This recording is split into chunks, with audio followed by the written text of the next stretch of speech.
Whoa. So you're not stuck. You're just comfy where you are. Let me explain. When I say comfy and comfortable, I don't mean that you're content where you are, but it's a natural defense. We want to be comfortable. We don't want things to be hard. We don't want there to be resistance in things. It's just kind of the way that we're wired overall for the most part. We've all heard that, we can't change unless we're willing to be uncomfortable, right?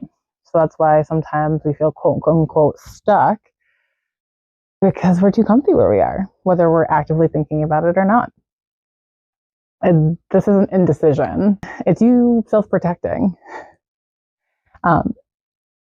When our systems are overwhelmed, we often do one of four things, which you've probably heard of, is our fight, flight, freeze, and fawn.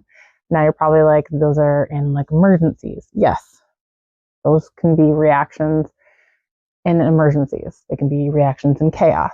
But we have chaos in our daily lives, in our own internal systems, in our families. And so that doesn't mean that we don't also have those reactions to things. And they're not always the same reactions, depending on the situation, right? So specifically talking about our nervous system being overwhelmed with fight, flight, freeze, or fawn, they're not personality traits. Our nervous system is just responding to us being under some type of pressure that's, we've reached our limit, right? So when I talk about flight in this situation, we're waiting for like the right moment. We're waiting for X, Y, and Z to happen. It's like when you say that you're gonna, oh, well, when I achieve this goal, I'll be happy, or that's when I'll do this or do that, whatever else. And it's looking like avoiding.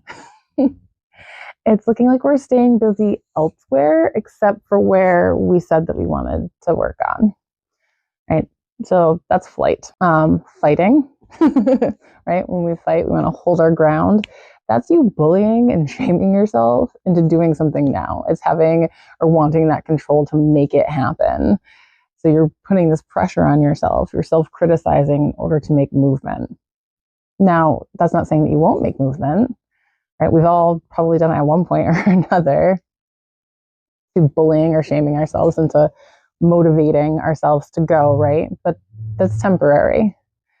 We realize, and you've probably lived through that, where you can do it for a little while, but it's not sustainable, right? We want to be able to build a solid foundation on something to make that lasting change. So that way, when something else comes along that might shake our foundation, it doesn't crumble. Freeze. I know that I've frozen plenty of times in certain situations too, but particularly with freezing, it can feel like immobilizing. Like we're overwhelmed. We can't think. We can't make a decision. There's nothing. Sometimes we don't even know where to start.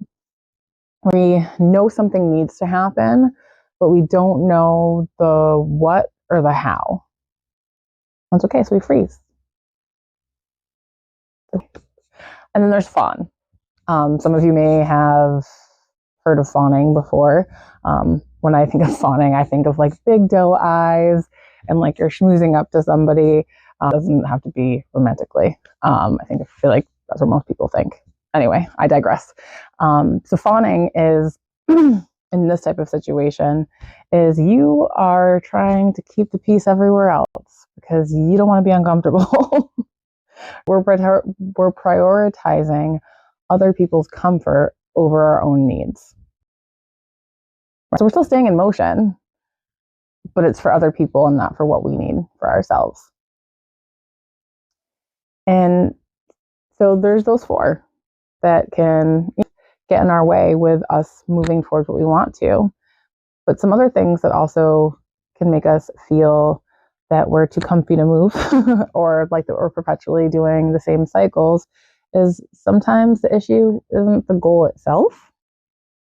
Sometimes we're just not aligned with it.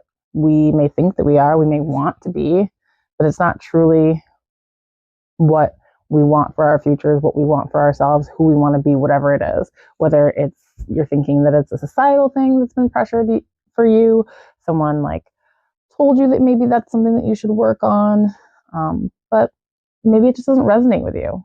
And that's okay. You reevaluate and you pivot. We're not quitting, right? It's not a failure. You're learning and you're moving forward. And that's what matters. Sometimes it's other parts of our life need the attention first. We can't make changes if in the background there's a million other things going on. It's like having a million tabs open and you want to open up just that one or two more tabs, and now everything is like locked up or it's running slower, right? We need to go back, delete some things, or focus on why we have all of these tabs open to begin with. And then once we've resolved that, or at least made some progress on that, then maybe we can move on to that other important goal that we wanted to work towards. Overall, progress makes more sense when our system is supported internally, externally, family, work, whatever that system looks like to you that you feel like you might be stuck in, or creating the same patterns for yourself. Sometimes there's nothing wrong, right? Your system just needs that support and less pressure. So what kind of support do you think would feel helpful for you right now? Think about it. See ya.